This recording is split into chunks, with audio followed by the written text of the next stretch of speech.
Apa kabar Ibu? Luar biasa, Pak. Oh, haleluya. Orang kalau sudah berjumpa Tuhan Yesus itu wajahnya beda, ya. Ada pancaran sinar kemuliaan Tuhan. Dan kita melihat Ibu Wahyuni, ya. Jadi Ibu Wahyuni ini mengalami kuasa Tuhan yang luar biasa. Ya, Ibu mungkin bisa ceritakan dulu sedikit nih. Bagaimana dulu Ibu, latar belakang Ibu dulu, agama Ibu, terus Ibu jalaninya seperti apa dulu? Terima kasih, selamat malam. Ya. Dan kami mengucap syukur karena anugerah Tuhan. Ya. Saya bisa mengenal Tuhan sebagai Tuhan dan Juru Selamat pribadi saya. Saya tidak menyangka bahwa Tuhan begitu luar biasa menjamah kehidupan saya pribadi. Amin. Saya dilahirkan di kota Semarang. Ya. Saya 8 bersaudara, saya anak nomor 4. Dan kakak saya yang pertama, kedua, dan ketiga sekolah di Katolik. Ya. Tetapi saya di saat kecil tidak pernah mendengar kata-kata Yesus. Berarti tidak pernah dengar nama Tuhan Yesus, ya? Ya, belum pernah. Belum pernah sama sekali mendengar kata-kata Yesus. Satu kali pun belum pernah dengar. Belum pernah. Oke. Nah, terus bagaimana Ibu punya dulu pendidikannya di sekolah? Dulu kalau kakak-kakak kan sekolahnya di Katolik. Nah. Itu sekolahnya dekat. Tapi saya disekolahkan di SDI, Sekolah Dasar Islam. Di situ semua yang masuk di situ Islam. Islam. Ya, di situ ada salah satu teman sekolah Katolik satu, tetapi di situ saya melihat ya dia orangnya ya juga baik. Ya. Tetapi kenapa guru-guru selalu mengatakan kamu jangan memelihara anjing, padahal anjing tidak merugikan, ya, tidak merugikan orang sekeliling, tidak mengganggu, tidak gigit orang juga, ya, karena dirantai gitu. Nah, di saat itu setiap teman ke sekolah, guru selalu berkata, kamu harus membuang anjing ini. Kalau kamu sekolah di sini, kamu harus membuang anjing ini. Tetapi teman selalu katakan, saya ingin memelihara, walaupun dia terkadang berbohong pada guru bahwa sudah katakan anjing ini sudah dibuang, padahal nggak dibuang. Nah, suatu saat saya melihat teman ini ya biasa aja, nggak bergaul juga biasa gitu, nggak begitu apa. Kenapa di saat itu, kenapa Bapak Ibu guru yang ada di sekolahan situ mengatakan kamu tidak boleh berteman dengan orang Kristen. Sedangkan saya melihat teman saya walaupun Katolik dia tidak pernah menyusahkan, menyakiti orang, dia baik sama saya gitu. Nah, di saat itu kata-kata itu saya bawa terus. Nah, akhirnya saya tertanam di dalam pikiran begitu. Iya, di dalam gitu. Nah, suatu ketika ini di rumah. Kakak saya yang nomor 3 itu jatuh. Tiba-tiba kakak saya itu terucap, ya ampun gitu. Kata-kata ya ampun itu ketika nenek saya mendengar, nenek berkata, kamu tidak boleh mengucap ya ampun. Kalau orang Islam, kamu harus mengucap ya Allah gitu. Nggak boleh ya ampun. Kalau kamu berkata-kata ya ampun, itu kata-kata orang Kristen, orang kafir. Karena di saudara, di orang tuamu, nenekmu, buyutmu, tidak ada yang beragama Kristen. Nah, saya nggak tahu mendengarkan kakak bilang gitu. Kenapa harus jangan menggunakan kata ya ampun? Apa nenek punya pemahaman seperti apa waktu itu? Ya waktu itu kami nggak tahu ya Pak ya. Waktu itu nenek cuma bilang gitu, jangan mengucap ya ampun, karena kata-kata ya ampun itu punya orang Kristen gitu. Jadi jangan mengucap gitu. Padahal itu bahasa Indonesia kan, ampun itu kan bahasa Indonesia, bukan bahasa orang Kristen kan? Ya pengertiannya nenek mungkin gitu Pak, enggak boleh mengucap itu. Kita maklum. Ya. Terus? Singkat cerita, kok kata-kata ya ampun tidak diperbolehkan. Singkat cerita, saya bekerja di salah satu pabrik. Di situ saya juga tidak punya teman beragama Kristen. Cuma di situ ada satu teman agama Kristen. Di saat jam istirahat dia itu luar biasa, membawa kitab sucinya, membawa kitab suci. Di situ dia membaca di saat istirahat. Saya selalu tanya, loh kamu di saat istirahat, teman-teman pada makan, teman-teman pada istirahat tidur, tapi kenapa kamu itu nggak istirahat, nggak tidur, nggak makan, tetapi kamu membaca apa itu, bawa buku Alkitab kecil gitu.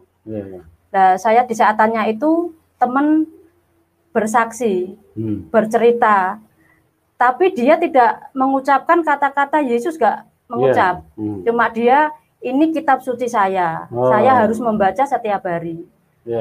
Nah, singkat cerita, di saat itu teman saya ini luar biasa, juga dia suka-suka baca gitu.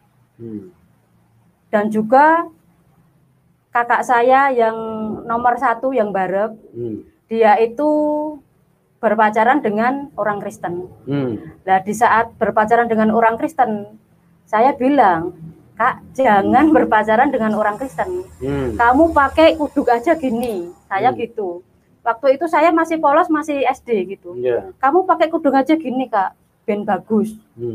Karena kakak saya. Kakak berarti wanita ya, kakaknya wanita. Kakak saya yang yang laki-laki. Berarti calon kakak ipar gitu. Calon kakak ipar. Calon kakak ipar. Nah, calon kakak ipar ini saya bilang gitu, dia cuma diam aja, cuma tersenyum gitu. Karena kakak. Ibu Wahyu ini suruh pakai tutup kepala begitu. Iya. Saya ingin kakak ini pakai apa? Pakai tutup aurat. Tutup ya. Padahal saya nggak pakai gitu. Ya. Nah, setelah itu calon kakak ipar cuma diam. Ternyata di saat menikah kakak ini calon kakak ipar bilang, kalau saya nggak mendapatkan suami kakakmu, saya nggak akan menikah. Akhirnya dia diizinkan nikah dengan kakak saya di I. Nah, setelah itu saya ternyata ya orang Kristen, saya melihat nggak ada, ibaratnya kok nggak jahat, nggak apa, seperti yang diomongkan teman-teman di sekolah gitu. Ternyata ini saya melihat yo biasa gitu, berteman biasa. Karena di kampung saya nggak ada orang Kristen sama sekali di situ. Singkat cerita, tahun 97 saya mengenal seorang laki-laki yang menurut saya ini bisa menjadi suami saya. Yang menjadi saya melihat pandangan itu karena sorry sebentar, saya mau tanya dulu. Jadi Ibu Wahyuni melihat kakak laki-laki menikah dengan orang Kristen. Ya, tetapi perempuan ini meninggalkan Tuhan. Demi menikah dengan kakak saya. Jadi mualaf, masuk Islam. Iya. Itu. Terus? Nah, saya di saat saya mengenal. Kalau dia tidak masuk Islam berarti tidak boleh menikah waktu itu. Ya, dia mengancam orang tuanya. Calon kakak ipar mengancam orang tuanya. Kalau saya tidak menikah dengan Ibu kakak saya ini, terus? Dia mau menjadi biarawati dan tidak mau menikah sama siapapun gitu. Tapi di saat menikah di I, punya anak yang pertama, neneknya tidak boleh. Ya, menikah di I itu maksudnya di Islam. Ya, di Islam. Terus? Akhirnya kakak sudah menikah itu, ya orang tua terima gitu. Neneknya tadi kenapa? Neneknya ya mau ndak mau harus ngikutin anaknya gitu. Kakak ipar saya itu tadi. Ya biarlah menikah dengan orang Intang gitu.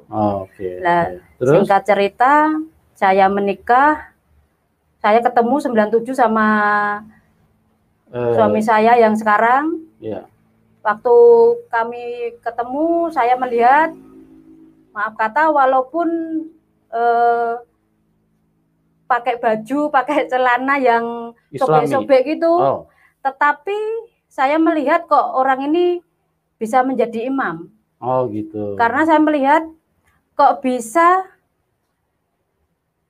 membaca syariat, membaca. Ya bisa membaca kitab-kitab suci dari orang sholat, itu luar biasa saya melihat.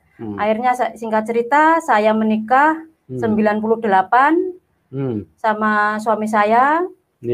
Nah di saat saya menikah, suami saya ini juga memimpin. Waktu itu memimpin sholat di rumah gitu. Memimpin ya sholat. Saya melihat ini luar biasa bisa memimpin, bisa menjadi imam saya gitu. Tetapi setelah saya mempunyai anak, yang pertama ya belum ada, ya kurang lebih 3 bulanan, masih bayi gitu. Masih bayi, di saat itu suami tidak pernah mengucapkan kata-kata Yesus, bahwa dia ke gereja, nggak pernah mengucap gitu. Tetapi setelah lama-lama, walaupun memimpin sholat memimpin di rumah memimpin sholat nih ceritanya. Di rumah memimpin sholat gitu. Jadi Ibu Wahyuni tidak ada tanda-tanda kecurigaan begitu terhadap suami? Ya saat itu belum ada sama sekali, Pak. Jadi yakin bahwa ini suami memang Islam? Iya. Oke. Saya melihat gitu suami Islam, bisa memimpin saya dan anak-anak. Bisa jadi imam begitu ya? Iya.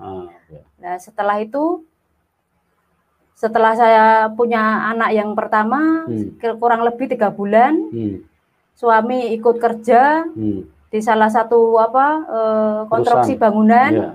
Nah di situ sering pulang pergi, jarang. Kalau pulang sebentar toh, mimpin ibadah, mimpin sholat itu tadi, mimpin sholat. Saya nggak curiga, karena mimpin sholat ya basah gitu. Jadi saya nggak tahu sama sekali. Berwudu begitu kan? Nah setelah itu suami di saat pulang sebentar nanti berangkat lagi. Nah saya dalam hati bertanya, kenapa hari Minggu suami juga berangkat kerja? Iya, dia bilangnya berangkat kerja gitu, berangkat kerja. Tetapi yang menjadi pertanyaan dalam hati saya, di saat berangkat bekerja, kenapa membawa bungkusan, dibawa berangkat, dibawa pulang? Tunggu dulu, itu waktu itu sudah menikah berapa lama itu? Sudah punya anak berapa? 1 apa? Baru 1, Pak. Baru 1. Ya. Berarti menikah belum lama waktu itu ya? Iya. Oke. Ya kurang lebih 1 tahun, Pak. 1 tahun ya. Jadi baru punya anak usia 3 bulanan. Iya. Jadi menjadi pertanyaan, setiap kali berangkat kerja hari Minggu bawa bungkusan. Bawa bungkusan. Iya. Pulang bawa lagi bungkusannya. Pulang bawa lagi. Tetapi saya nggak tahu. Di dalam bungkusan plastik hitam, plastik kresek gitu. Terus? Saya nggak tahu isinya itu apa. Oke. Gitu. Di saat saya nggak tahu, saya itu penasaran. Tapi saya nggak tanya dulu sama suami. Saya penasaran. Akhirnya lama-lama saya kok curiga. Sebetulnya di dalam plastik hitam itu apa? Akhirnya saya tanya, suami cuma bilang di dalam bungkusan ini baju telesan untuk ganti di sana waktu baju kerja. Iya, baju kerja gitu. Nah di saat itu saya pertama 2 kali diomong gitu saya percaya. Tapi lama-lama di saat saya tanya gitu jawabannya baju telesan. Kenapa baju telesan nggak ditinggal di sana? Apa nggak ditinggal di rumah untuk dicuci gitu? Ya. Lah saya penasaran. Di saat suami mau berangkat, suami ke belakang gitu, masuk di kamar mandi, lah bungkusan plastik itu ditaruh di atas lemari gitu, lemari bopet yang tempat hiasan gitu. Lah saya penasaran, coba di saat suami tidak di sini, suami baru di belakang, coba ini tak buka, apa isinya? Jadi kepengen tahu gitu ya? Pengen tahu saya. pengen tahu isinya apa. Akhirnya saya memberanikan diri, tidak bilang sama suami, saya ngambil bungkusan itu, akhirnya saya buka. Di saat saya membuka, saya itu kaget luar biasa, Pak, gitu ya. Memang dibungkus, selain plastik dibungkus pakai apa lagi? Pakai koran, Pak. Pakai koran itu berlapis-lapis. Waduh. Nggak cuma satu. Gitu ya? Iya, berlapis-lapis. Nah, di saat itu saya buka, loh ini kok ada bungkusannya lagi. Saya buka, ada lagi. Sampai yang Tapi terakhir. Lagi buka begitu, sudah mulai curiga belum? Belum, Pak. Atau mulai mungkin berpikir jangan-jangan uang? Enggak, saya enggak curiga sama sekali. Oh, iya. Cuma kok tebal banget gitu ya? Iya, kok tebal banget gitu. Nah, telesan kok enggak empuk gitu loh, keras. Gitu. Akhirnya saya buka, yang pertama, kedua, dan seterusnya. Yang terakhir saya buka. Saya kaget. Ternyata di bungkusan terakhir itu, saya itu melihat ada buku besar, ada tulisannya Alkitab. Nah, di saat saya melihat itu, saya langsung marah, Pak. Di saat suami keluar dari kamar mandi, saya langsung marah. Ibu Wahyuni sudah tahu belum itu kalau Alkitab itu buku apa? Tahu nggak itu? Alkitab itu waktu saya sekolah, Alkitab itu ya sama Injil lang gitu. Pengertiannya gitu. Alkitab sama Injil gitu, sama aja lang gitu. Waktu sekolah kan orang Islam kitabnya apa gitu. Waktu di sekolah dulu diajarkan bagaimana? Boleh nggak kalau bersentuhan dengan Alkitab? Bersentuhan nggak boleh sama sekali. Berteman aja sama orang Kristen nggak boleh. Nggak boleh. Apalagi, hukumnya apa? Haram ya? Ya hukumnya haram, Pak, nggak boleh. Gitu. Nah, setelah itu di saat saya buka yang terakhir, ternyata saya menemukan buku yang menurut saya itu buku, tetapi ada tulisannya Alkitab. Saya langsung marah sama suami, ternyata kamu tuh membohongi saya. Kenapa kamu tidak pernah bilang bahwa kamu itu ke gereja, bahwa kamu itu Kristen, kamu mempunyai kitab Injil. Saya nggak mengatakan Alkitab, tapi saya mengatakan Injil. Kamu membawa Injil. Aku nggak terima bahwa kamu ini ke gereja. Kamu menikahi aku, ternyata kamu tuh bohong. Akhirnya saya berantem terus setiap hari.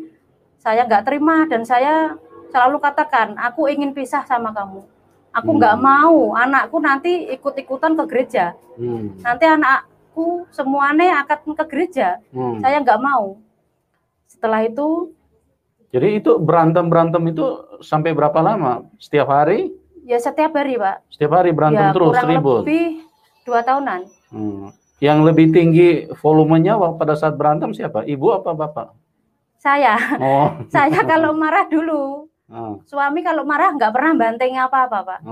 Tapi saya kalau marah, apa yang ada depan saya itu saya ambil, saya lempar banting. Gitu. Iya. Tidak peduli hancur gitu. Iya, nggak peduli, nggak mengingat bahwa nanti kalau hancur ya rugi sendiri, harus beli lagi. Kalau gitu. Sekarang masih begitu, Bu? Sekarang puji Tuhan nggak, Pak. Haleluya. Gitu. Luar biasa, teman-teman. Tuhan Yesus itu dahsyat sekali ya. Oke, lanjut terus. Nah, setelah itu, setelah saya berantem terus tiap hari, saya rindu, saya pengen sekali pisah sama suami. Tetapi suami katakan, sebelum aku mengenal kamu, terlebih dahulu aku mengenal Yesus. Nah, di saat mendengarkan kata-kata Yesus, saya itu kaget. Sebenarnya Yesus ini siapa? Kenapa di saat suami berkata-kata, sebelum aku mengenal kamu, aku mengenal Yesus. Itu dalam hati ini, aku ini istrimu. Kenapa aku di nomor sekian kan? Sedangkan Yesus ini siapa? Karena dari kecil saya nggak pernah mendengarkan kata-kata Yesus, nggak pernah sama sekali. Tahunya apa? Isa? Enggak, Tuhan ini orang Kristen gitu aja. Oh, tahunya, tapi tidak pernah menyebutkan namanya? Nggak pernah. Tidak pernah dengar namanya atau tidak mau menyebutkan namanya? Tidak pernah mendengarkan, Pak. Tidak pernah mendengarkan. Ya. Cuma taunya Tuhan orang Kristen ya, aja. Tuhan orang Kristen ya, maaf ya, kafir gitu. Oke. Nah, setelah itu pokoknya saya mau pisah. Saya nggak mau bahwa kamu ini ternyata di gereja. Di saat saya berantem terus, saya selalu banting barang gitu. Ternyata Yesus ini kok yang saya tidak kenal, yang saya tidak tahu. Saya ini pengen mencari. Sebenarnya Yesus itu siapa? Kok suami lebih mementingkan nama Yesus? Akhirnya saya di saat saya berdoa dalam keyakinan saya yang dulu, itu beberapa kali saya itu mendengarkan suara, ambil baca, ambil baca.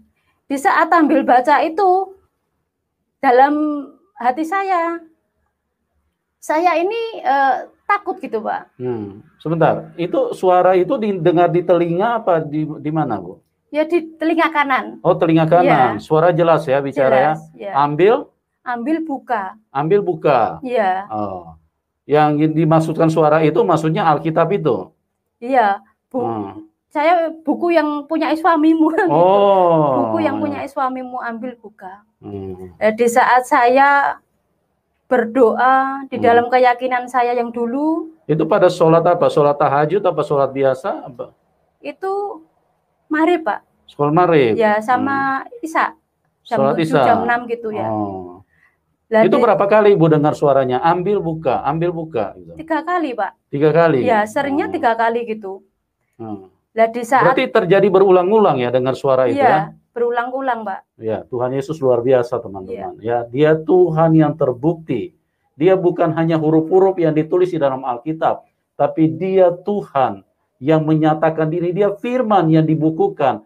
Jadi pada saat orang membaca firman itu menjadi real, menjadi realita dalam hidup kita.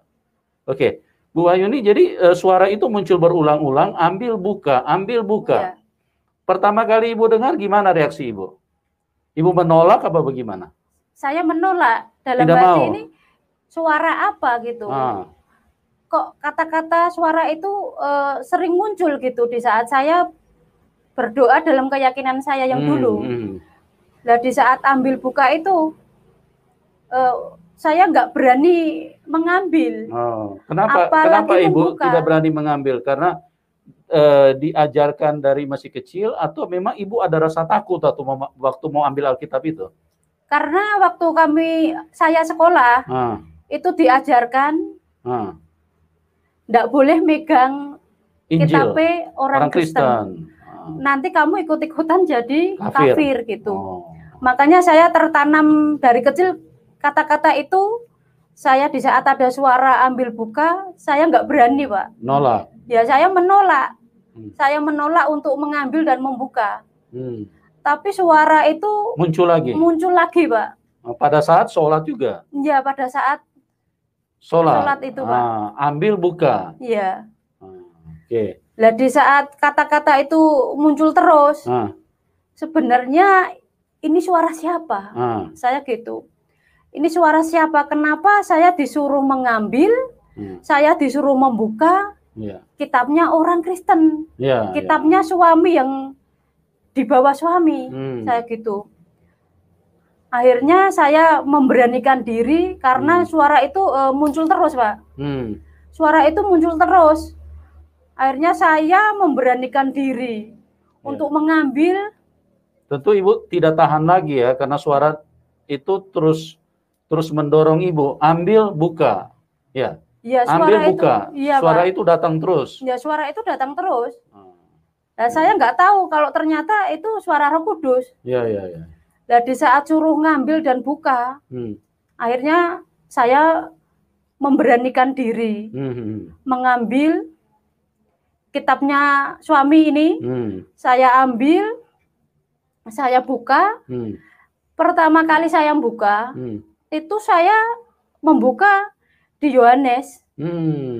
Akulah jalan hidup dan keselamatan. Tidak ada jalan kebenaran dan hidup. Iya. Tidak ada seorang pun yang dapat datang kepada Bapa kecuali melalui Yesus. Oke. Nah, di saat kata-kata itu terbaca, waktu Ibu buka terlihat ayat itu. Iya, saya terlihat pertama kali itu, Pak. Terus? Di saat saya membaca itu, kata-kata itu Yesus. Di saat diucapkan suami Yesus, sebelum aku mengenal kamu, aku sudah mengenal Yesus. Saya langsung teringat, loh Yesus itu apa Tuhannya orang Kristen? Saya gitu. Ya. Akhirnya saya berusaha setiap hari membaca kitab yang punya suami tadi, Pak. Oh, suami udah tahu belum waktu Ibu lagi baca itu? Suami nggak tahu. Nggak tahu, karena dengar suara itu aja kan? Iya. Dengan suara Roh Kudus. Iya. Ambil buka. Iya, Pak. Oke. Terus Ibu ambil buka, baca. Terus gimana kejadian selanjutnya? Ya di saat saya membuka di Yohanes tadi, saya setiap hari itu pengen membaca dari awal gitu, Pak. Oh. Akhirnya saya dari kitab Kejadian maksudnya? Ya dari Kejadian. Oke. Saya membaca dari Kejadian, saya baca terus sampai selesai Wahyu. Saya masih sembunyi. Sebentar.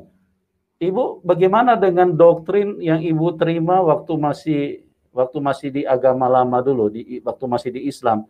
Jangan sentuh Alkitab, nanti kamu jadi kafir. Ibu, bagaimana? Ini suara ini kan ambil buka. Masih ada ini enggak? Masih ada intimidasi suara itu enggak di hati Ibu, di pikiran Ibu? Suara itu datang sebelum saya mengambil Alkitab itu, Pak. Tapi pada saat sudah ambil Alkitab, suara itu sudah tidak atau masih datang lagi? Suara itu sudah enggak datang lagi, Pak. Sudah artinya tidak punya power lagi yang mengintimidasi gitu ya? Iya. Sudah enggak ada suara itu lagi. Setelah itu saya rindu membaca kitabnya orang Kristen yang suami punya. Dari kitab Kejadian sampai Wahyu sudah tamat baca, tapi suami belum tahu? Belum tahu, saya sembunyi-sembunyi gitu, Tuhan Pak. Yesus ya. Terus? Setelah saya sembunyi-sembunyi, dari Sebentar. Kenapa Ibu memilih untuk tidak beritahu suami? Apa Ibu gengsi apa bagaimana?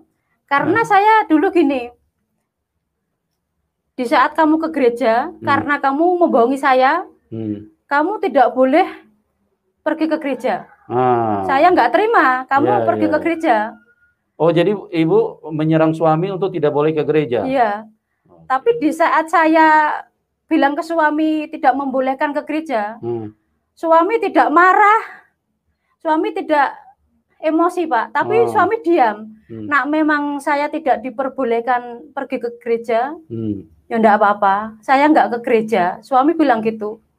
Nah setelah itu saya berpikir, di saat saya memarahi suami terus, kok tidak ada balasan suami memarahi saya. Nah suami selalu, ya wis aku enggak ke gereja enggak apa-apa. Nah memang enggak boleh gitu. Nah setelah itu, di saat saya sudah berusaha membaca dari Kejadian sampai Wahyu, saya menemukan ayat-ayat yang luar biasa. Tuhan luar biasa menjamah hati saya. Walaupun suami belum saya kasih tahu bahwa saya membaca Alkitab, saya nggak ngasih tahu. Iya. Akhirnya lama-lama saya harus bilang ke suami. Terus? Sebelum saya bilang ke suami, saya bilang gini, ya, kalau kamu mau ke gereja, silahkan. Nggak apa-apa, aku sudah nggak marah lagi. Kalau kamu mau ke gereja, ke Tuhanmu, nggak apa-apa, silahkan. Suami kaget nggak dengar bahasa itu? Suami kaget, Pak. Tadinya marah-marah, sekarang malah boleh. Gitu ya. Suami kaget, akhirnya suami bilang, terima kasih, Nak, saya diizinkan untuk ke gereja. Tapi suami belum tahu nih kalau Ibu sudah baca Alkitab. Belum tahu, Pak. Saya belum masih tahu gitu. Tuhan Yesus dahsyat sekali ya. Terus? Nah, setelah itu suami terima kasih kalau saya diizinkan pergi ke gereja. Suami di situ memimpin ibadah remaja, Pak. Setiap hari Rabu gitu memimpin di situ. Nah di saat gitu saya mengizinkan suami membolehkan pergi ke gereja. Suami sukacita setiap hari Rabu suami pergi sendiri. Saya tidak menghalang-halangi. Silakan kalau mau ke gereja. Sudah tidak banting barang lagi kan? Sudah Pak, nggak banting gitu. Luar biasa ya. Tuhan Yesus. Nah, setelah... Tapi waktu banting barang dulu tidak ke muka suami kan? Enggak Pak. Oh. Ke lantai gitu. Ke lantai saja ya. Terus? Setelah saya mengizinkan, suami sukacita, suami ke gereja, hari Minggu juga ke gereja. Saya tidak bilang bahwa saya sudah membaca kitabnya suami. Saya nggak bilang Pak. Setelah suami ke gereja hari Minggu, hari Rabu, akhirnya saya dalam hati ini kok disembunyikan terus. Saya harus bilang. Saya harus bilang. Akhirnya saya memberanikan diri Pak. Saya memberanikan diri. Saya bilang sama suami, ya, saya kok rindu. Pengen ke gereja. Kira-kira boleh ndak aku ikut ke gereja di mana kamu beribadah kepada Tuhanmu? Kira-kira boleh ndak? Setelah itu suami sukacita Pak, senang gitu. Loh, kamu kok tiba-tiba pengen ke gereja? Kenapa? Gitu. Kok pengen ke gereja kenapa? Aku tidak mengajak kamu. Aku tidak ngoyak-ngoyak kamu untuk pergi ke gereja. Tetapi kamu kok kepengin sendiri. Ingin ikut aku ke gereja. Nah, setelah itu saya masih sembunyi, tidak bilang kalau saya membaca Alkitab. Saya nggak bilang Pak. Setelah itu saya pergi ke gereja sama suami, sama anak. Di situ minggu pertama saya nggak mau masuk gereja Pak.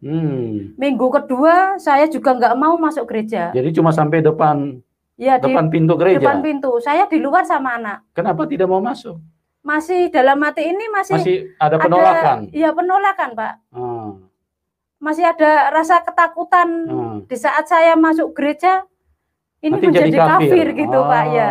Iya. Nah setelah itu, terus ketiga kalinya, keempat kalinya, sampai kelima kali saya di luar. Tiba-tiba di saat kelima kalinya itu, di dalam hati ini ada suara Pak, masuk, masuk gitu. Di saat kata-kata masuk itu, di dalam hati saya, kok ada suara gini. Akhirnya saya memberanikan diri, bilang sama suami, kok saya pengen masuk. Di saat di gereja, itu tata caranya gimana? Saya memberanikan diri bertanya gitu. Akhirnya suami bilang, nanti di gereja, kamu ibadahnya nggak lesehan, tetapi di kursi kamu mendengarkan kayak khotbah gitu, kayak pidato, kamu di situ mendengarkan. Nah setelah itu saya memberanikan diri, saya masuk ke gereja. Di situ saya mendengarkan kata-kata Yesus berulang-ulang kali Pak. Akhirnya saya, oh ternyata Yesus itu Tuhannya orang Kristen. Nah di saat saya sudah mulai mengerti siapa Yesus itu, akhirnya setiap hari Minggu saya ikut suami ke gereja sama anak. Di saat saya pergi ke gereja, setiap hari Minggu orang tua selalu bertanya gini, loh kamu itu setiap hari Minggu tuh kemana? Kok pergi terus, buang-buang uang terus? Mbok yo, ini bahasa Jawa ya Pak ya? Mbok yo uang ini jangan kamu buat foya-foya, pergi-pergi jalan-jalan terus. Tetapi kamu masih punya anak satu, uang ini dicelengi. Dari penghasilan kerja suamimu dicelengi. Kamu jangan pergi-pergi terus. Tetapi dalam hati ini saya masih menyembunyikan ke orang tua. Menyembunyikan, saya tidak bilang ke orang tua bahwa saya hari Minggu ke gereja. Saya nggak bilang. Tapi di saat saya tidak bilang, ternyata dari hari ke hari, dari minggu ke minggu, suara Tuhan muncul, Pak. Jika kamu tidak mengakui aku di depan manusia, maka aku juga tidak mengakui kamu. Nah, kata-kata itu langsung dalam hati ini, kok suara ini muncul lagi, gitu. Nah, di saat muncul lagi itu, saya memberanikan diri, Pak. Akhirnya saya memberanikan diri, bilang sama orang tua, maaf Ibu, maaf Bapak, saya kalau hari Minggu pergi ke gereja, saya ikut suami ke gereja sama anak saya. Mohon maaf, sebetulnya saya tidak jalan-jalan, tidak foya-foya, tetapi saya ke gereja. Di saat orang tua mendengarkan... Sebentar, tahan dulu Ibu. Ya, teman-teman, Tuhan Yesus itu Tuhan yang luar biasa. Ya, jadi Tuhan Yesus itu tahu betul apa yang terjadi dengan Ibu Wahyuni. Dia Tuhan yang benar. Jadi pada saat Ibu Wahyuni tidak melakukan kehendaknya, dia berbicara kembali. Dia mengingatkan kembali. Itulah Tuhan yang benar. Kalau bukan Tuhan yang benar, itu tidak akan bersuara lagi. Ya. Tapi kita lihat di sini peristiwanya. Dari mulai membaca Alkitab, sampai kemudian ke gereja, itu mendengarkan suara Tuhan. Jadi Tuhan Yesus itu Tuhan yang nyata, Tuhan yang dialami. Bukan Tuhan kata pendeta, bukan Tuhan kata orang Kristen. Bukan Tuhan janji palsu, tapi dia dialami. Pada saat Ibu Wahyuni disuruh buka Alkitab, terjadi penolakan. Dan suara itu muncul lagi. Karena Tuhan tahu bahwa Ibu Wahyuni belum baca Alkitab. Ya. Dia Maha tahu, dia tahu apa yang dilakukan. Suara itu muncul lagi, ambil buka. Ya. Kenapa? Karena Tuhan Yesus tahu ini belum dibuka itu Alkitab. Gitu, ya. Terus kemudian ke gereja. Sudah sampai di gereja nggak mau masuk, ada roh penolakan. Nanti jadi kafir. Ya. Jadi kafir. Kafir apa? Tidak masuk surga. Neraka jahanam. Tapi suara Tuhan itu tahu. Sudah sampai di gereja tapi tidak masuk. Nah, suara itu udah muncul lagi. Masuk.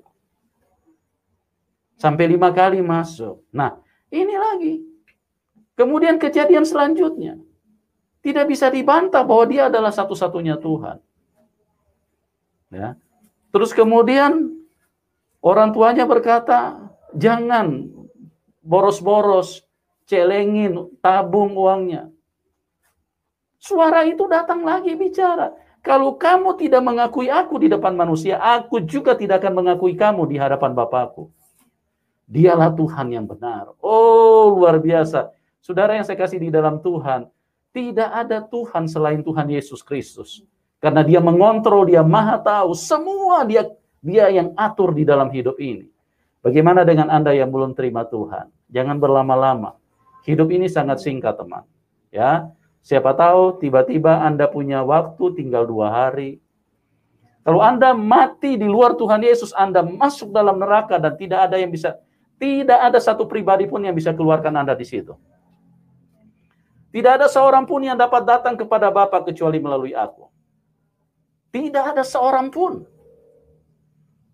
Kalau Anda tergolong dengan kategori disebut sebagai orang, maka tidak ada seorang pun yang bisa datang kepada Bapa kecuali melalui aku. Ibu Wahyuni diselamatkan. Hanya melalui Tuhan Yesus Kristus kita bisa pulang ke rumah Bapa di surga. Oke, kita lanjut lagi ya, teman-teman. Ini luar biasa cara kerja Tuhan. Nah, bagaimana reaksi orang tua ibu saat ibu bilang kami ke gereja? Saat itu orang tua di saat saya bilang bahwa saya pergi ke gereja bersama suami dan anak saya setiap hari Minggu. Ya. Orang tua saya sangat marah, Pak. Dan orang tua saya bilang, tidak dikasih warisan? Oh. Bukan itu, Pak. Oh, orang tua saya bilang, nenekmu DI, saudara-saudaramu semua NEI. Ya, maksudnya Islam. DI itu maksudnya di Islam ya. Tapi kenapa kamu itu di Kristen? Nah, sedangkan di Kristen itu Tuhannya kafir. Patung. Ya, kamu menyembah patung. Oh. Kamu menyembah patung Yesus. Nah, di saat kamu menyembah patung, itu kafir. Sedangkan kamu tahu, kamu di Islam. Kenapa kamu di Kristen menyembah patung? Apa kamu nggak tahu, kalau orang Kristen meninggal, kamu nanti dipantai. Kamu nanti dipantai. Dipantai itu apa? Dipantai itu bahasa Jawa, dipantai kalau di Indonesia itu disalib, Pak. Oh, begitu. Gitu ya, karena saya orang Jawa, bapak saya bilang gitu. Nanti kamu matinya dipantai. Kamu matinya disalib, dipaku gitu, Pak. Lah, sedangkan saya dari kecil sampai menikah, saya tidak pernah melihat orang Kristen meninggal, Pak. Tidak pernah melihat orang Kristen meninggal terus dipantek, disalib? Enggak, maksudnya belum pernah melihat orang Kristen meninggal. Ya, meninggalnya dengan cara apa? Kalau maaf kata, kalau di keyakinan saya yang dulu, yang dikafani, Pak. Oke. Tapi terus? Dikafani, tapi di keyakinan yang apa? Di saat saya bilang gitu, di Kristen nanti kamu dipantek, disalib. Saya kan belum mengerti, Pak, salib itu apa gitu. Nah, saya apa iya orang meninggal itu dipantek, disalib. Akhirnya saya gitu, orang tua bilang, kalau kamu ke gereja, apa kamu diajak sama suamimu? Saya bilang, saya nggak diajak. Saya nggak tahu kok rindu pengen ke gereja. Suami sama sekalipun nggak pernah mengajak saya ke gereja, nggak pernah.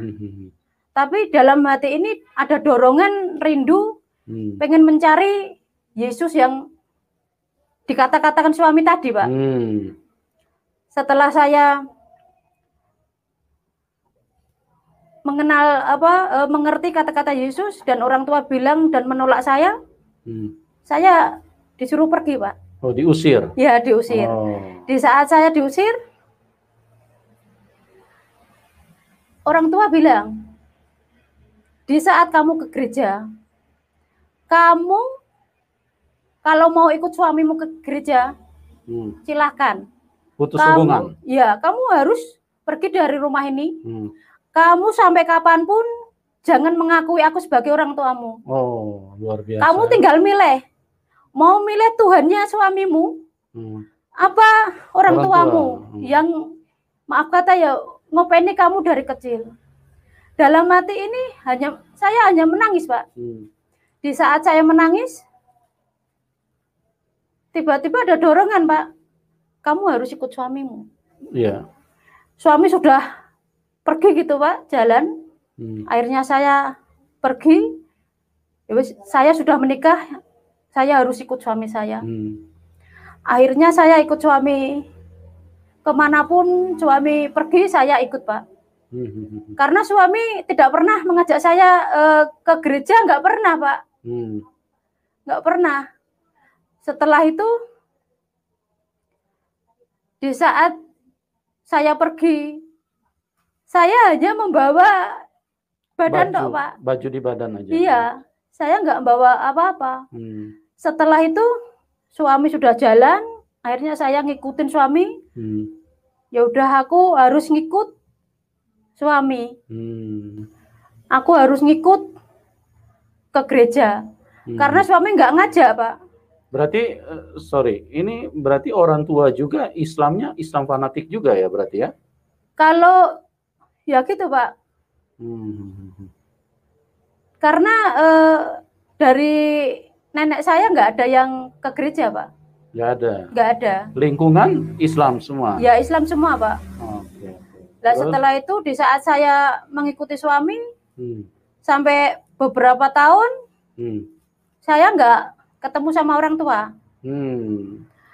setelah saya nggak ketemu sama orang tua, saya memberanikan diri, Pak, berusaha. Jawa bilang nyelondoi. Saya datangi ke orang tua, saya datangi ke mertua.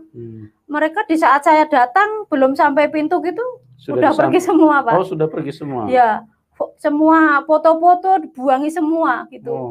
Foto-foto yang ada gambar saya, yang ada suami saya dibuangi semua gitu. Iya. Akhirnya saya beberapa tahun nggak ketemu sama orang tua. Hampir kurang lebih ya 10 tahun ada, Pak, gitu. Akhirnya di saat itu saya disuruh pergi ya, pergi, Pak. Nah di saat itu ya udah, saya memang nggak diterima sama orang tua. Saya ikut suami, saya harus ikut kemanapun suami pergi. Nah di saat saya ikut kemanapun suami pergi, suami orang tua juga, pokoknya kami hilang kontak gitu, Pak. Nggak pernah kontak-kontakan sama orang tua, nggak pernah. Akhirnya di saat saya mempelajari, mendalami siapa itu Yesus, kok ternyata apa yang saya baca dalam kitab-kitab sucinya orang Kristen, di saat kamu mengikut aku, kamu harus memikul salib. Saya baru terbuka, Pak. Baru saya tahu, ternyata salib bukan salib orang meninggal di pantai, bukan. Ternyata salib adalah penderitaan yang harus saya tanggung. Resiko yang harus saya tanggung di saat saya mengenal Tuhan Yesus. Baik, jadi teman-teman, salib itu maksudnya menderita karena kebenaran. Dunia ini dikuasai kejahatan, dunia ini dikuasai setan. Pada saat orang berjumpa dengan Tuhan Yesus, iblis itu akan marah. Iblis tidak akan terima itu, dia akan marah. Dan itulah sebabnya firman Tuhan berkata, kalau kamu tidak mau pikul salib, kamu tidak layak jadi pengikutku. Dan firman yang ditulis di dalam Alkitab itu adalah kebenaran. Semua terbukti. Jadi teraktualisasi di dalam hidup kita. Dan Ibu Wahyuni adalah seseorang yang membuktikan bahwa firman itu realita. Karena dikatakan kalau kamu mau ikut aku, kamu harus pikul salib. Dan ini adalah bukti. Waktu mengambil keputusan, diusir orang tua, ya, tidak diakui sebagai anak, putus hubungan dengan anak. Ya, tidak mudah mengikut Tuhan Yesus, tetapi hanya Tuhan Yesus yang bisa bawa Anda ke surga. Ya, Anda mau pilih dunia atau mau pilih Tuhan Yesus? Hidup di dunia hanya berapa tahun? Ada orang cuma 17 tahun sudah game over. Ada orang cuma 20 tahun, ada cuma 12 tahun sudah game over, sudah mati, harus gali kubur. Nah, puji Tuhan, ibu ini mengambil satu keputusan, dia mau mengikuti kebenaran. Bukan kata pendeta, tapi beliau mendengarkan langsung Tuhan berbicara, ambil buka itu. Terus baca, pergi ke gereja, suruh masuk, ya. Terus apa lagi? Suruh bicara, kasih tahu. Aku sudah mengikut Tuhan Yesus. Itu. Sekalipun harus diusir. Ini luar biasa, teman-teman. Inilah kebenaran yang harus kita pahami di dalam hidup ini. Dan di dalam dunia ini, kebenaran itu hanya satu. Tuhan itu hanya satu. Kenalilah siapa Tuhan yang benar, kenalilah mana yang namanya kebenaran. Supaya jangan sampai Anda tersesat di tengah jalan. Oke, dilanjut lagi, Ibu. Bagaimana selanjutnya? Di saat saya disuruh pergi orang tua, saya ngikutin suami. Dan di saat itu, yaudah saya putus hubungan sama orang tua. Sama saudara-saudara. Saya di saat saya tidak diakui orang tua sebagai anak, kakak saya, adik saya, semuanya meninggalkan saya. Jadi saya seperti sendiri gitu, Pak. Walaupun ada suami gitu. Setelah itu, oh ternyata salib yang pernah diomongkan orang tua, bahwa kamu orang Kristen akan mati di akan pantai. Meninggal di pantai. Ternyata bukan pantai secara pantai beneran salib gitu, Pak. Ternyata saya menangkap, oh salib itu ternyata penderitaan yang harus saya tanggung dan saya alami. Di saat saya mengikut Tuhan, Tuhan memberi kekuatan gitu, Pak. Di sisi lain, di saat saya sudah tidak diterima orang tua, tidak terima saudara-saudara, begitu juga dengan teman-teman, Pak. Jadi teman-teman ikut memusuhi juga ceritanya? Iya. Oh, tidak diajak ngomong? Ya menjauh, Pak. Menjauh. Kok saya dengar-dengar bahwa kamu ke gereja ya? Sudah jadi orang kafir? Udah jadi orang Kristen, orang kafir. Kamu ikut suamimu ya? Apa kamu itu menikah tidak melihat bahwa suamimu ke gereja? Apa kamu nggak melihat itu? Ya saya nggak tahu, saya bilang gitu. Saya nggak tahu, saya rindu pengen ke gereja, bukan suami saya, bukan karena suami saya. Saya gitu. Dan di saat itu teman-teman mulai meninggalkan saya nggak punya teman, orang tua meninggalkan, semua meninggalkan. Akhirnya saya rindu sekali ingin lebih dekat lagi dan mendalami siapa Yesus sebenarnya. Oke. Terus? Di saat itu rumah itu sering banyak teman-teman dari suami gitu, Pak. Teman-teman dari suami banyak laki-laki yang main ke rumah. Saya buatkan minum. Pokoknya saya di saat ada teman suami itu ternyata saya menganggapnya teman biasa gitu, Pak. Tetapi di sisi lain, maaf kata, ternyata orang ini berniat jahat kepada saya. Dia bilang, kenapa kamu menikah dengan orang Kristen? Kenapa kamu kok mau kalau orang Kristen? Kenapa kamu nggak menikah aja dengan aku? Sekarang suamimu nggak tahu, kamu harus menikah mbak aku. Saya bilang. Padahal itu teman suami. Iya. Musuh dalam selimut dong. Ya itu beberapa orang sering bersama suami. Kalau cara begitu tidak kafir di mata mereka? Nggak tahu ya Pak ya itu. Pandangannya terus? Mereka gimana nggak tahu. Terus? Akhirnya di saat itu saya bilang, maaf Pak, saya ini sudah punya suami, saya ini sudah punya anak. Saya tidak mungkin mengkhianati suami saya. Saya harus mengikuti suami saya kemanapun suami saya pergi. Walaupun orang mengira, walaupun semua mengira bahwa saya ke gereja, saya mengikuti suami. Tetapi enggak, saya ke gereja karena diri saya sendiri. Akhirnya orang ini sudah saya bilangin masih nekat gitu Pak. Nah di saat itu mujizat yang Tuhan nyatakan dalam diri saya, di saat orang itu maaf kata Pak berniat jahat, suami selalu dikelabui sama temennya itu Pak. Suami diajak ke rumahnya, tetapi orangnya nanti setelah suami ke rumahnya, orangnya datang ke rumah beberapa kali. Akhirnya saya ketakutan Pak. Saya ingin ngomong sama suami nggak berani. Saya mau ngomong sama orang nggak berani. Kenapa ibu nggak berani kasih tahu sama suami bahwa ini teman, ini musuh dalam selimut, ini bahaya? Saya nggak berani Pak, karena saya seandainya saya ngomong temannya gini, apakah suami percaya sama saya? Apakah suami percaya sama temennya? Akhirnya lama-lama saya ketakutan.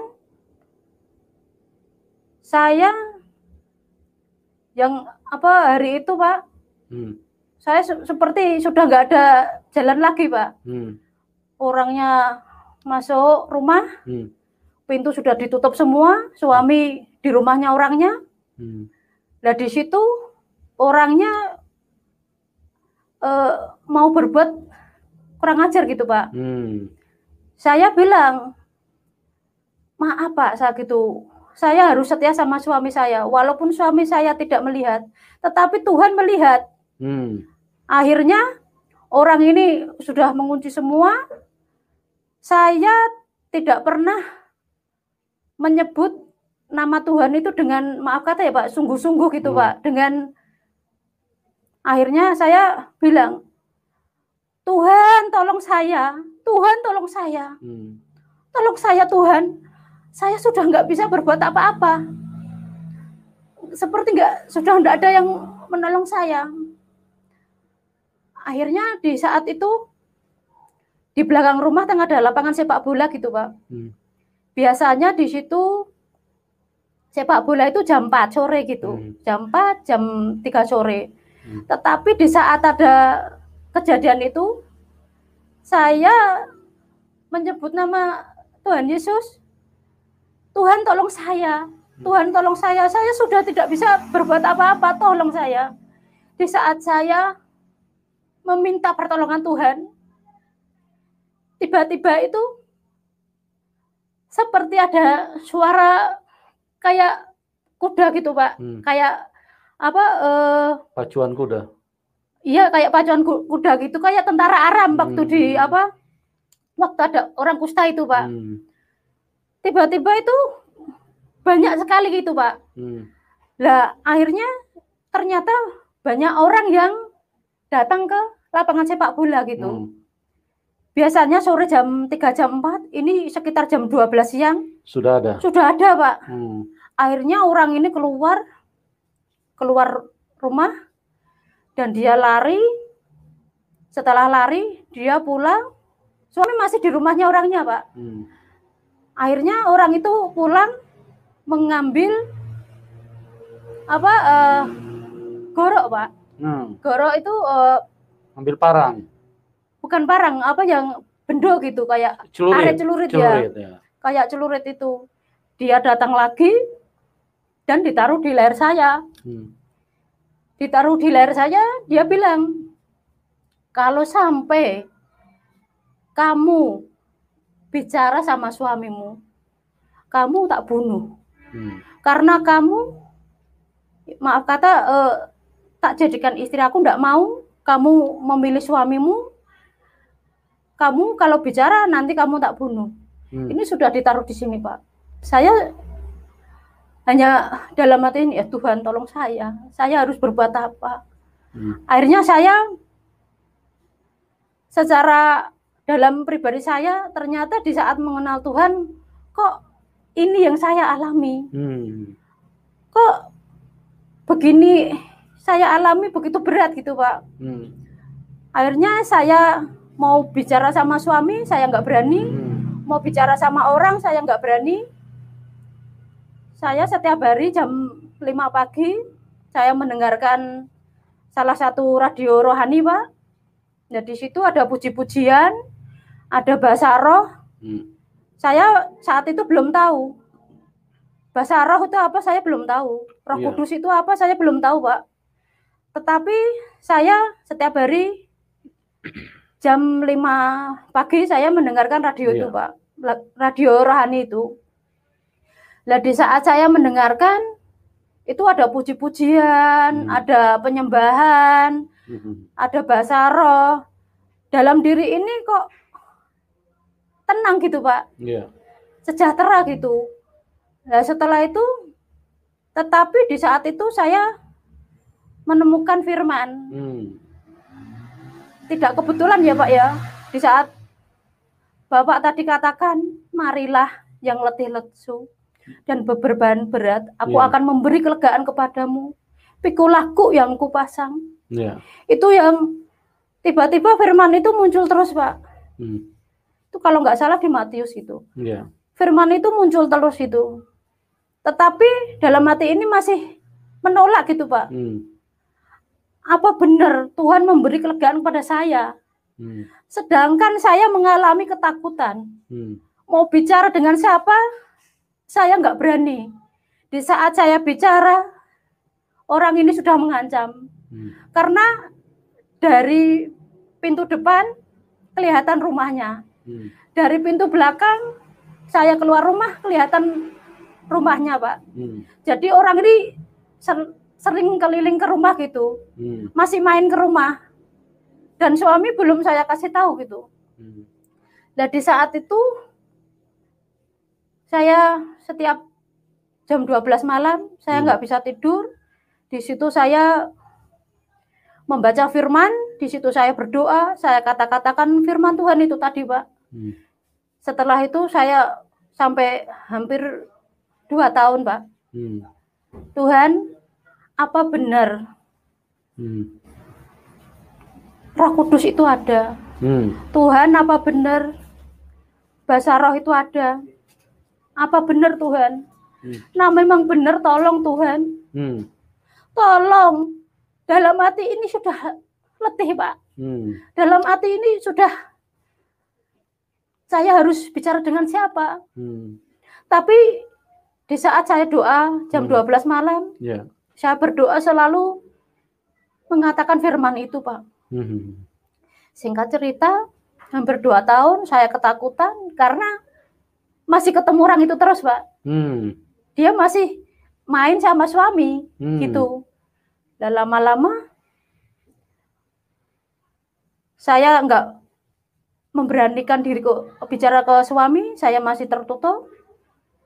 Itu mujizat yang luar biasa di saat ada acara Pantekosta, Pak. Saya pergi ke gereja, di situ ada acara Pantekosta selama 1 minggu berturut-turut setiap jam 7 malam.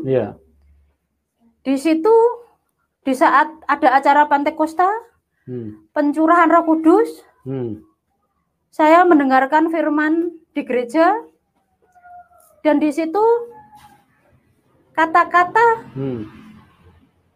firman yang muncul di dalam hati saya itu di saat hamba Tuhan yang khotbah itu muncul, Pak. Siapa, pendeta itu bilang gini, siapa yang pada saat ini terbeban, yang punya beban berat, mari datang ke depan, didoakan gitu. Dan setelah itu saya maju ke depan, Pak. Siapa yang belum bisa berbahasa roh, datang ke depan. Kami doakan gitu. Nah setelah itu, Pak, saya saking ibaratnya nggak kuat. Saya sudah letih, akhirnya saya maju ke depan. Saya ditumpangin tangan sama hamba Tuhan. Hamba Tuhan dulu datang dari Surabaya. Dan di saat saya ditumpangi, saya mengalami jamahan Tuhan, Pak. Saya mengalami lawatan Tuhan yang begitu luar biasa gitu. Saya dijamah di saat saya tidak berani berkata-kata kepada suami, memberitahukan apa yang saya alami. Akhirnya di situ, di saat saya didoakan, saya mengalami lawatan Tuhan yang luar biasa. Di situ saya jatuh. Terus di situ saya sampai ibadah selesai, itu saya telinga mendengar, tapi mata ini tidak bisa dibuka, Pak. Di situ saya sudah lari-lari, Pak, sudah kesana kesini, ibaratnya nabrak kursi apa-apa di situ semua. Nah saya mau melek itu nggak bisa, Pak. Tetapi telinga ini mendengar.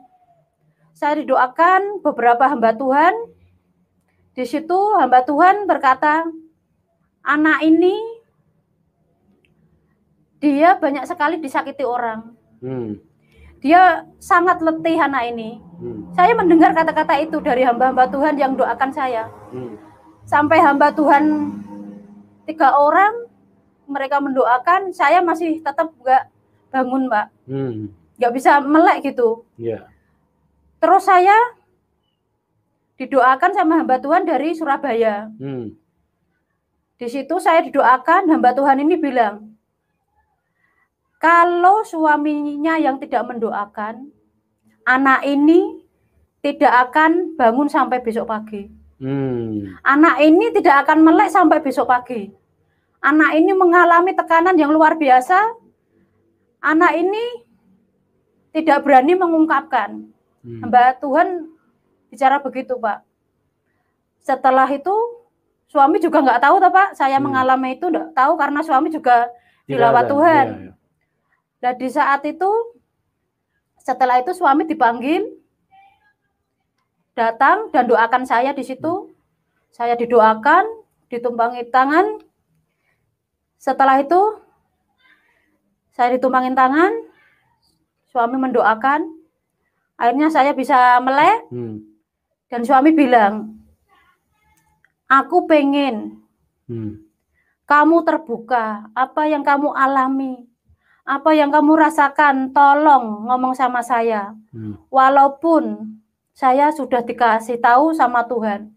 Di saat saya mengalami lawatan Tuhan, ternyata suami dalam rohnya juga di jamaah Tuhan, di situ ada kayak layar gitu. Dalam roh suami berkata, saya melihat kamu mengalami ini gitu. Nah di saat gitu, ternyata suami sudah dikasih tahu Tuhan. Tapi suami bilang, aku pengen mengetahui dari omonganmu sendiri, bukan orang lain yang ngomong. Nah setelah itu luar biasa Tuhan, akhirnya saya bercerita kepada suami, akhirnya saya bisa bangun, bisa pulang.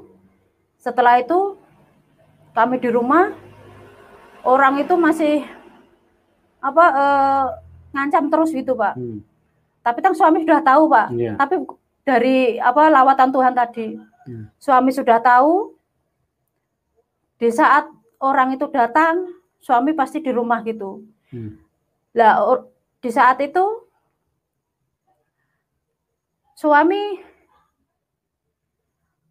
mulai ibaratnya jaga jarak gitu sama orang itu. Karena orang ini kan gini, Pak, mengancam saya, jika kamu memberitahu sama siapapun, kamu tak bunuh.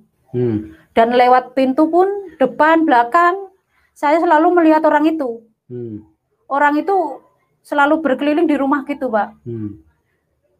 Dan di saat saya berangkat ke gereja, 4 kali, Pak, rumah dibobol, Pak. Dijebol. Rumah dijebol gitu dari belakang. Dan saya nggak tahu sebenarnya ada apa ini.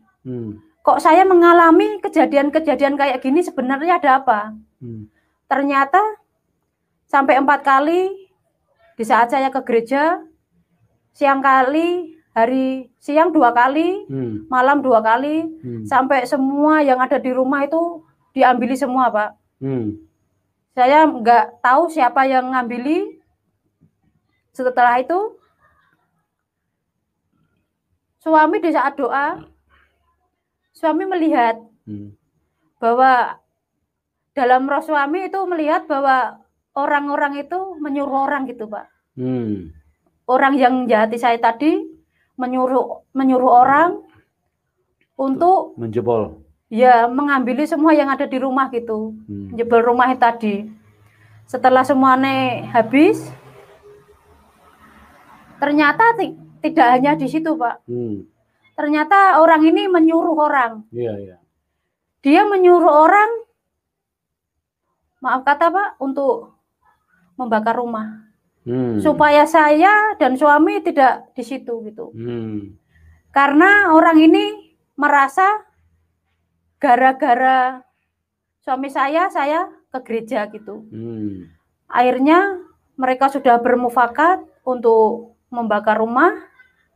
Tapi luar biasa, ada salah satu teman suami dipakai oleh Tuhan walaupun dia tidak ke gereja, Pak. Dia datang ke rumah dan dia bilang ke suami dan saya, Pak, hati-hati ya. Dan apa harus hati-hati kami?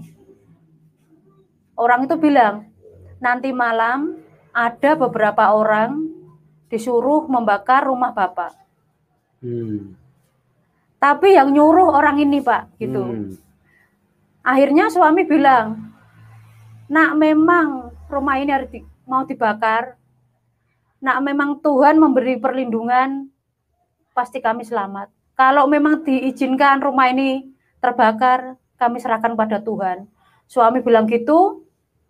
Akhirnya dari tua-tua situ, Pak, dari Pak Haji dan semuanya di situ nengah-nengahi gitu, Pak. Dan akhirnya biar ini keyakinannya orang ini, biar kenapa kamu ikut-ikutan gitu, Pak. Akhirnya singkat cerita, rumah kami puji Tuhan, Pak, nggak terbakar karena Tuhan pakai orang yang ngasih tahuin tadi, Pak. Iya.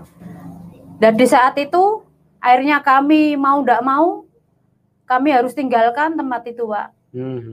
Kami harus tinggalkan tempat itu. Akhirnya kami pindah di kota lain, Pak. Setelah kami pindah di situ, orang tua tadi yang juga menolak saya ini tertekan ya, Pak ya. Tertekan karena orang tua sudah menolak semua. Saya pengen sharing sama siapa? Saya sharing cuma sama suami gitu, Pak. Tetapi di saat saya dalam hati ini ada kepahitan, kejengkelan, kekecewaan kepada orang-orang yang menyakiti saya. Saya menjadi sakit sendiri, Pak. Akhirnya saya masuk rumah sakit. Di situ saya masuk rumah sakit karena saya saking tertekannya, Pak. Saya masuk rumah sakit. Itu tensi saya 190, Pak. Per 90. Setelah itu saya sudah beberapa kali harus masuk rumah sakit. Saya setiap hari pagi, siang, sore harus minum obat 3 kali. Dan saya di situ tertekan. Saya seperti nggak punya pengharapan gitu, Pak. Karena di saat saya mengenal Tuhan, di saat saya mengenal Yesus, kok luar biasa yang saya alami. Di saat saya kecewa sama orang-orang yang menyakiti saya, Pak. Di situ saya menjadi sakit. Setelah itu, Pak, saya keluar masuk rumah sakit, saya minum obat terus setiap hari.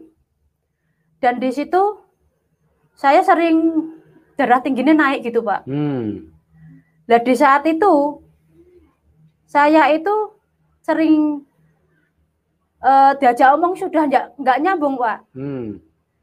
Seperti sudah muncak gitu, Pak.